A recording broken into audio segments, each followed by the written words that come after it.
We explained the golden age of the Ottoman Empire under Suleiman the Magnificent.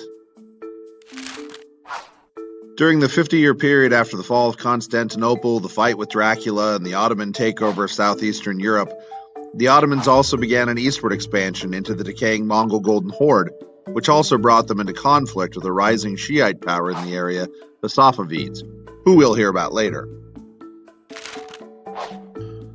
While in conflict with the Safavids, they also managed to bounce down the Mediterranean, taking advantage of a weakening Mameluke Empire. Tamerlane had invaded in the 1400s with his human head pyramids, the Black Death had arrived, and the Portuguese had made the Silk Road unnecessary with the sea traffic. So by 1517, the Ottomans took Cairo and became the masters of the eastern Mediterranean. Other than conflicts with the Safavids and skirmishes over uprising in the Balkans, the Ottomans pretty much ruled an uncontested stage. They controlled the holy sites of Islam, Judaism, and Christianity. Turkish culture was being disseminated throughout the empire. Large ornate mosques appeared around the regions, designed by architects like Sinan. Turkish poetry and coffee filled the air of many a marketplace. Art, music, and philosophy flourished on the streets of the major centers of Islamic learning, now all under control of the Ottoman Turks: Mecca, Jerusalem, Damascus, Cairo, Tunis, and Baghdad, to name a few.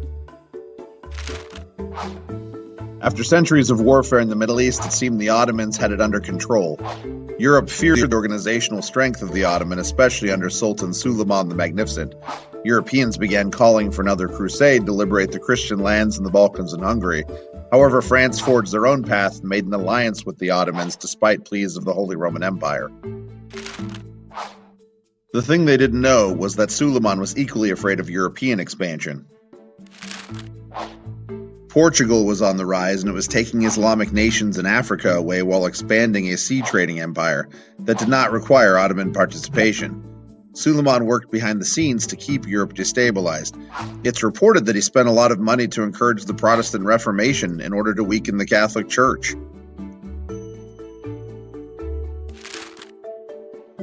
Suleiman also pushed Europe into the age of exploration by first inviting Jewish merchants who'd been expelled and tortured in the Inquisition to build Istanbul into a major market. Then he built a massive trading fleet to shut down the control of Venice in the Mediterranean. Pope Pius V called together the Holy League of Catholic trading nations, except France, to show their strength. The Holy League won a massive victory at the Battle of Lepanto. By 1573, increased Ottoman tax burdens on the Silk Road forced the Europeans to look for new trade routes, like around Africa.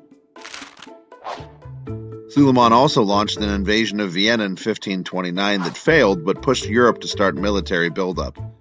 Through all of this, Suleiman was in control of a very large Islamic empire, and he ruled under the belief that he was the caliph.